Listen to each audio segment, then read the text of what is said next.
ਆਦ ਕੀਆਂ ਕਥਾ ਕਹਾਣੀਆਂ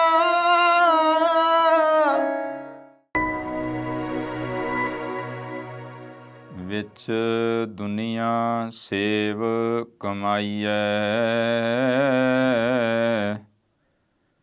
ਤਾਂ ਦਰਗਹਿ ਬੈਸਣ ਪਾਈਐ। ਕਹੋ ਨਾਨਕ ਬਾਹਾਂ ਲੁਡਾਈਐ। ਕਾਬਲੇ ਅਦਬ ਪਰਮ ਸਨਮਾਨਯੋਗ ਛਤਰ ਚਵਰ ਤਖਤ ਦੇ ਮਾਲਕ ਸਾਹਿਬ ਸਤਿਗੁਰੂ ਧੰਨ ਧੰਨ ਧੰਨ ਸ੍ਰੀ ਗੁਰੂ ਗ੍ਰੰਥ ਸਾਹਿਬ ਮਹਾਰਾਜ ਜੀ ਦੀ ਮਹਾਨ ਬਖਸ਼ਿਸ਼ ਕਿਰਪਾਲਤਾ ਹੋਈ ਹੈ, ਜੋ ਆਪਾਂ ਸਭ ਗੁਰੂ ਕੇ ਹਜ਼ੂਰ ਜੁੜ ਮਿਲ ਬੈਠ ਕਰਕੇ ਸਤਿਗੁਰਾਂ ਦੇ ਦਰ ਦੀ ਵਡਿਆਈ ਸ਼ੋਭਾ ਕਰਨ ਔਰ ਸੁਣਨ ਵਾਸਤੇ ਇਕੱਤਰ ਹੋਏ ਹਾਂ। ਅੱਜ ਆਪਾਂ ਇੱਕ ਐਸੀ ਸ਼ਖਸੀਅਤ, ਸੇਵਾ ਦੇ ਪੁੰਜ, ਜਿਨ੍ਹਾਂ ਨੂੰ ਅਸੀਂ ਬੜੇ ਪਿਆਰ ਸਤਿਕਾਰ ਅਦਬ ਦੇ ਨਾਲ ਭਗਤ ਪੂਰਨ ਸਿੰਘ ਜੀ ਪਿੰਗਲਵਾੜੇ ਵਾਲੇ ਕਹਿੰਦੇ ਹਾਂ, ਉਹਨਾਂ ਦੀ ਅੱਜ ਬਰਸੀ ਦੇ ਉੱਤੇ ਉਹਨਾਂ ਦੇ ਪਾਵਨ ਜੀਵਨ, ਉਹਨਾਂ ਦੀ ਘਾਲਣਾ, ਪਰ ਉਪਕਾਰ ਸੇਵਾ, ਉਹਨਾਂ ਕੀਤੇ ਹੋਏ ਕਾਰਜਾਂ ਨੂੰ ਆਪਾਂ ਚੇਤੇ ਕਰਕੇ ਆਪਣੀ ਸੱਚੀ ਸੁੱਚੀ ਜਿਹੜੀ ਅਕੀਦਤ ਆ ਉਹਨਾਂ ਦੇ ਪ੍ਰਤੀ ਪ੍ਰਗਟ ਕਰਾਂਗੇ। ਤੋ ਕਰੋ ਕਿਰਪਾ, ਬਖਸ਼ੋ ਅਸੀਸ। ਵਿਚਾਰਾਂ ਦੀ ਪ੍ਰਾਰੰਭਤਾ ਕਰਨ ਤੋਂ ਪਹਿਲਾਂ ਸਾਹਿਬੇ ਕਮਾਲ ਕਿਰਪਾਲੂ ਪਿਤਾ ਬਾਦਸ਼ਾਹ ਦਰਵੇਸ਼, ਪੁੱਤਰਾਂ ਦੇ ਦਾਨੀ ਅੰਮ੍ਰਿਤ ਕੇ ਦਾਤੇ, ਕਾਦਰੇ ਹਰਕਾਰ ਬੇਕਸਾਰਾਂ ਯਾਰ, ਹੱਕ ਰਾਗ ਗੰਜੂਰ ਜੁਮਲਾ ਫੈਜੇ ਨੂਰ, ਧੰਨ ਗੁਰੂ ਗੋਬਿੰਦ ਸਿੰਘ ਮਹਾਰਾਜ ਜੀ ਉਹਨਾਂ ਦੁਆਰਾ ਬਖਸ਼ਿਸ਼ ਕੀਤੀ ਫਤਿਹ ਪ੍ਰਵਾਨ ਕਰੋ। ਵਾਹਿਗੁਰੂ ਜੀ ਕਾ ਖਾਲਸਾ, ਵਾਹਿਗੁਰੂ ਜੀ ਕੀ ਫਤਿਹ। ਗੁਰਬਾਣੀ ਦੇ ਅੰਦਰ ਜਦੋਂ ਸੇਵਾ ਦਾ ਸ਼ਬਦ ਆਇਆ ਤਾਂ ਉਹਦੇ ਲਈ ਟਹਿਲ ਸ਼ਬਦ ਵੀ ਜਿਹੜਾ ਉਹਦੀ ਵਰਤੋਂ ਕੀਤੀ ਗਈ ਹੈ। ਇਸੇ ਕਰਕੇ ਟਹਿਲੂਆ ਸ਼ਬਦ ਟਹਿਲ ਵਾਲੇ ਵਾਸਤੇ, ਤੇ ਮਹਾਰਾਜ ਗੁਰਬਾਣੀ ਵਿੱਚ ਕਹਿੰਦੇ ਆ ਕਿ ਟਹਿਲ ਮਹਿਲ ਤਾਂ ਕੋ ਮਿਲੈ, ਜਾ ਕੋ ਸਾਧ ਕਿਰਪਾਲ। ਟਹਿਲ ਤੋਂ, ਸੇਵਾ ਤੋਂ ਉਸ ਦੇ ਮਹਿਲ ਦਾ ਰਸਤਾ, ਉਹਦੇ ਘਰ ਦਾ ਰਸਤਾ। ਸੇਵਾ ਅਨੇਕਾਂ ਪ੍ਰਕਾਰ ਦੇ ਨਾਲ ਹੈ। ਸੇਵਾ ਦੇ ਅੱਖਰੀ ਅਰਥ ਜੇ ਅਸੀਂ ਕਰ ਦਈਏ ਤਾਂ ਉਹ ਹੈ ਕਿ ਹਰ ਉਹ ਕਾਰਜ ਜਿਹੜਾ ਤੁਸੀਂ ਕਿਸੇ ਦੀ ਔਖ ਨੂੰ ਸੌਖ ਵਿੱਚ ਤਬਦੀਲ ਕਰਦੇ ਹੋ, ਕਿਸੇ ਦੀ ਹੈਲਪ ਕਰਦੇ ਹੋ, ਇਹ ਇੱਕ ਸੇਵਾ ਦਾ ਕਾਰਜ ਹੈ।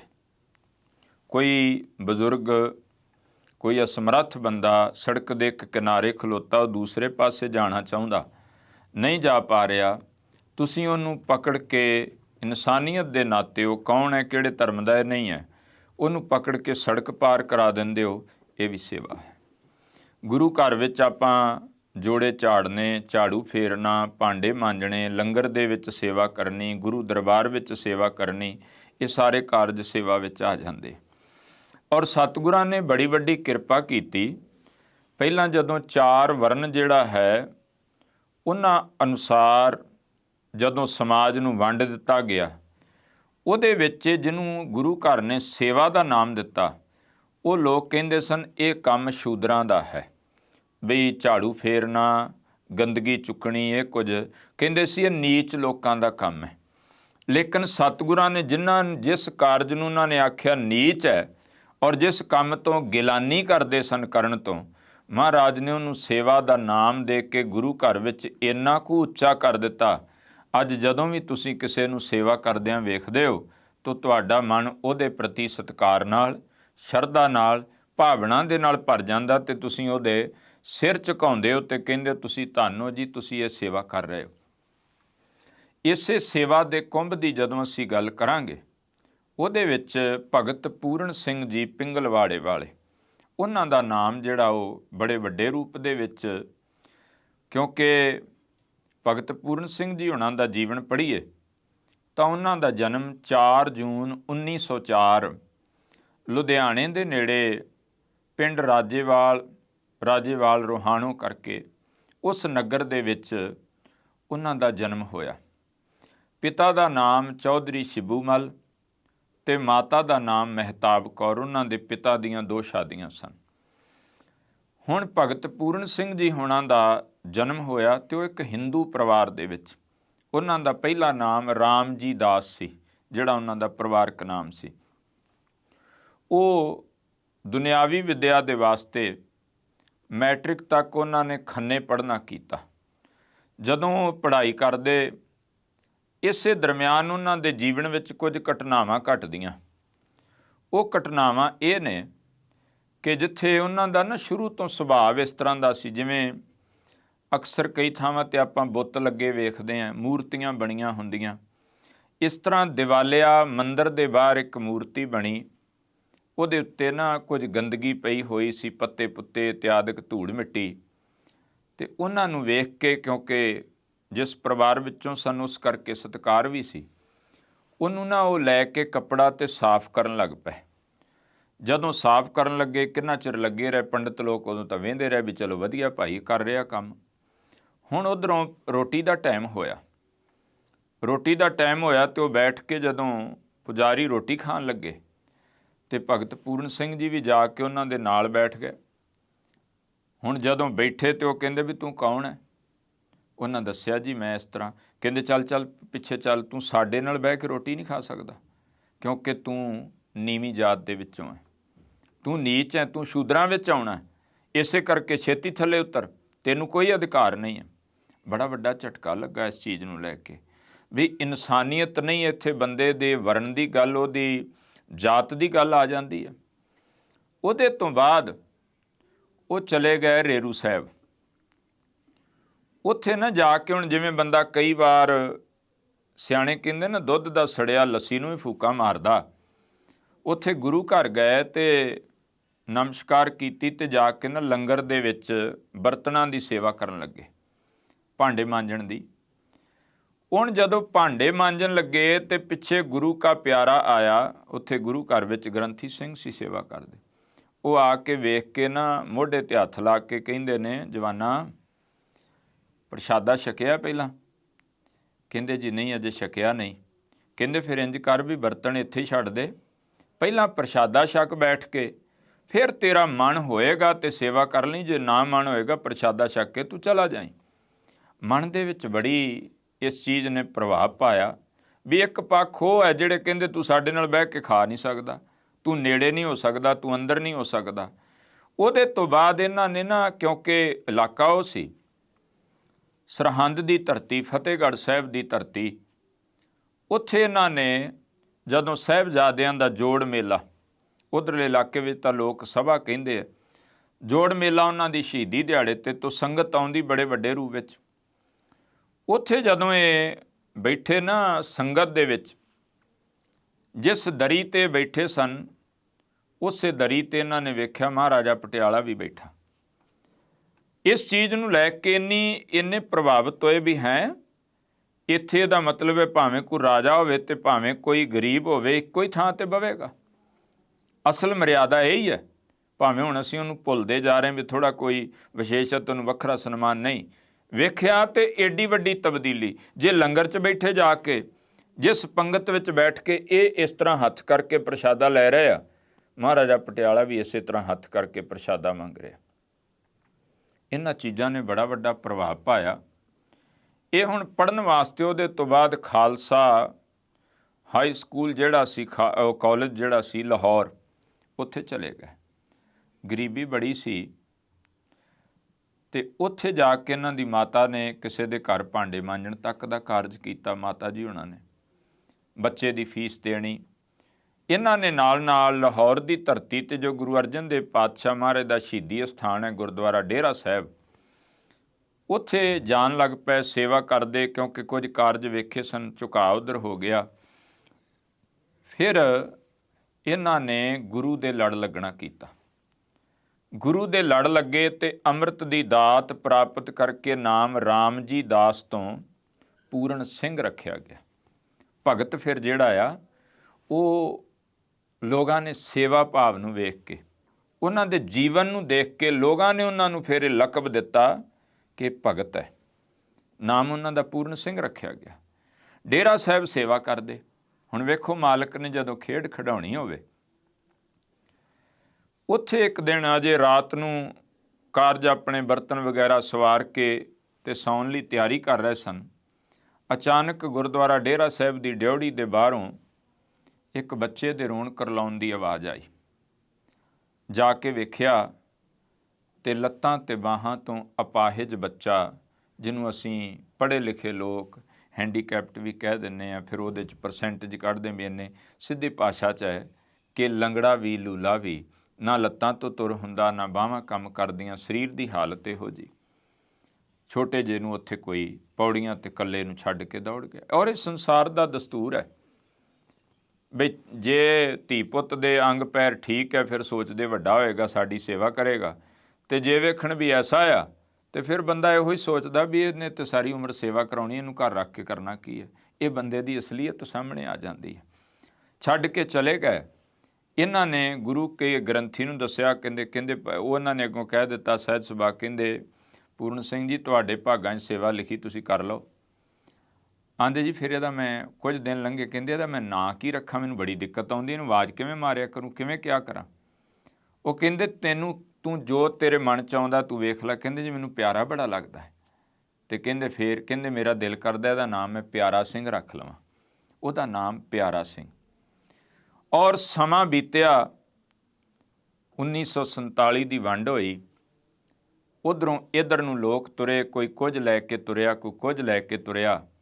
ਅੰਮ੍ਰਿਤਸਰ ਸਾਹਿਬ ਦੀ ਧਰਤੀ ਤੇ ਪਹੁੰਚੇ ਤੇ ਭਗਤ ਪੂਰਨ ਸਿੰਘ ਜੀ ਹੋਣੀ ਉੱਥੋਂ ਲੈ ਕੇ ਇੱਥੋਂ ਤੱਕ ਉਸ ਪਿਆਰਾ ਸਿੰਘ ਨੂੰ ਕੰਧਾੜੇ ਚੁੱਕ ਕੇ ਲੈ ਕੇ ਆਏ ਅੰਮ੍ਰਿਤਸਰ ਤੱਕ।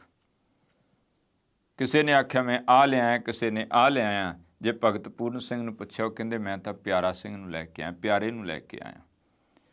ਉੱਥੇ ਫਿਰ ਉਹਨਾਂ ਨੇ ਇੱਕ ਸੇਵਾ ਸ਼ੁਰੂ ਕੀਤੀ, ਜਿੱਥੋਂ ਸੰਸਥਾ ਦਾ ਜਨਮ ਹੁੰਦਾ। ਸੇਵਾ ਸ਼ੁਰੂ ਕੀਤੀ 1947 ਤੋਂ ਲੈ ਕੇ 52-53 ਤੱਕ। ਉਹਨਾਂ ਕੋਲੇ ਕੋਈ ਪੱਕੀ ਥਾਂ ਨਹੀਂ ਸੀ, ਕਦੇ ਕਿਸੇ ਪੁਲ ਥੱਲੇ, ਕਦੀ ਕਿਸੇ ਥਾਂ ਦੇ ਉੱਤੇ ਤਰਪਾਲਾਂ ਪਾ, ਬੜਾ ਕੁਝ। ਲੇਕਿਨ ਹੌਲੀ ਹੌਲੀ ਇਹ ਸਾਰੇ ਕਾਰਜ ਆਪਾਂ ਵਿਸਥਾਰ ਵਿੱਚ ਕਵਾਂਗੇ ਤਾਂ ਲੰਬਾ ਹੋਏਗਾ।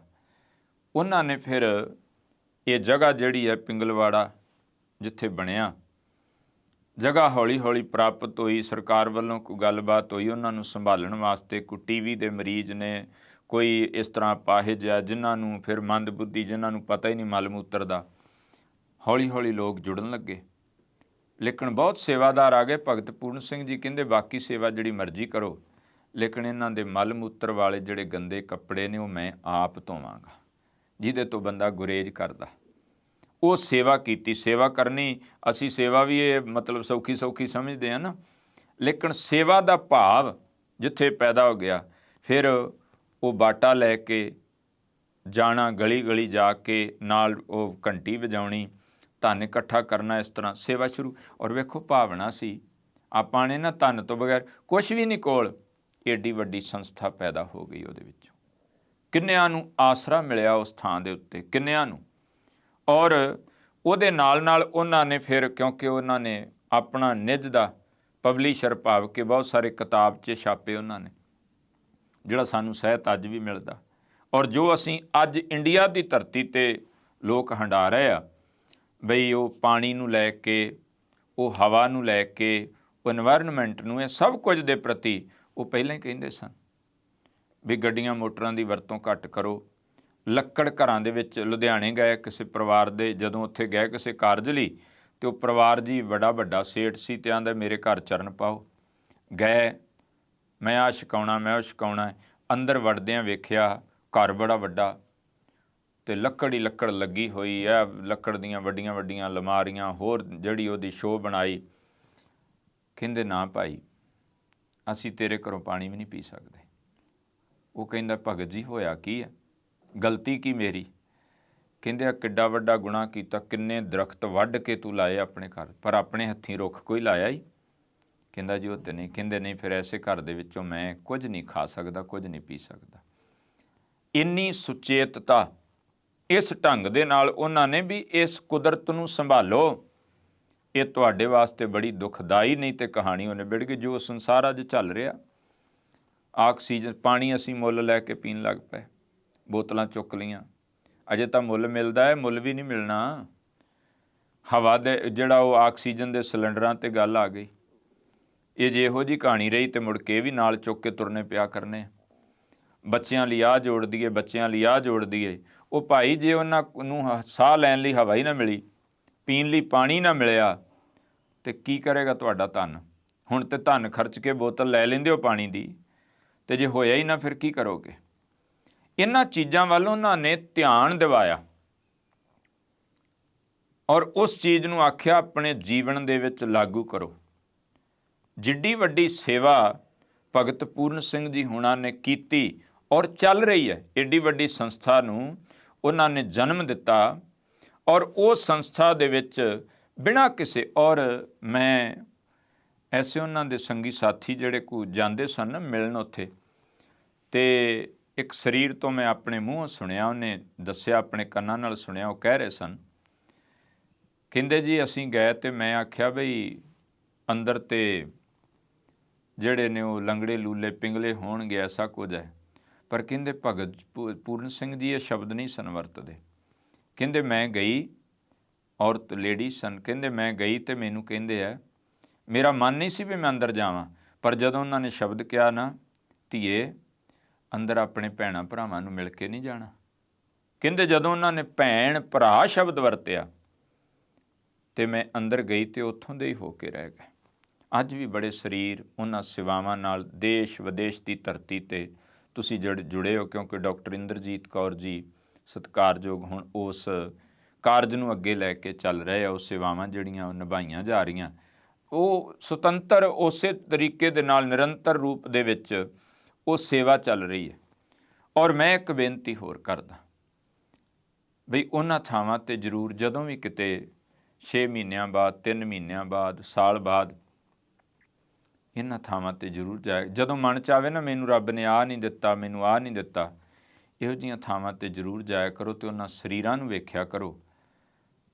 ਜੇ ਪਰਮੇਸ਼ਰ ਉਹੋ ਜਿਹੇ ਬਣਾ ਦਿੰਦਾ, ਮਲ ਮੂਤਰ ਦੀ ਵੀ ਸੁੱਧ ਬੁੱਧ ਨਾ ਹੁੰਦੀ, ਖਾਣ ਦੀ ਸੋਝੀ ਨਾ ਹੁੰਦੀ, ਪੀਣ ਦੀ ਸੋਝੀ ਨਾ ਹੁੰਦੀ, ਲੀੜੇ ਕੱਪੜੇ ਦੀ ਸੋਝੀ ਨਾ ਹੁੰਦੀ, ਤੁਰ ਨਾ ਸਕਦੇ ਆਪਣੇ ਆਪ, ਜੇ ਉਹੋ ਜਿਹੇ ਬਣਾ ਦਿੰਦਾ ਤੇ ਫਿਰ ਉਹਦਾ ਕੀ ਵਿਗਾੜ ਲੈਣਾ ਸੀ। ਇਸੇ ਕਰਕੇ ਇੱਕ ਤਾਂ ਉਹਨਾਂ ਥਾਵਾਂ ਤੇ ਜਾ ਕੇ ਸ਼ੁਕਰ ਦੀ ਭਾਵਨਾ ਪੈਦਾ ਹੁੰਦੀ ਹੈ ਕਿ ਮਾਲਕਾ ਤੇਰਾ ਸ਼ੁਕਰਾਨਾ, ਤੂੰ ਮੈਨੂੰ ਇੰਨਾ ਕੁਝ ਦਿੱਤਾ, ਤੂੰ ਮੇਰੇ ਤੇ ਏਡੀ ਵੱਡੀ ਕਿਰਪਾ ਕੀਤੀ, ਏਡੀ ਬਖਸ਼ਿਸ਼ ਕੀਤੀ ਹੈ, ਮੈਂ ਤੇਰਾ ਕਿੰਨਾ ਕੁ ਸ਼ੁਕਰ ਕਰਾਂ, ਜਿੰਨਾ ਕਰਾਂ ਉਨਾ ਹੀ ਥੋੜ੍ਹਾ।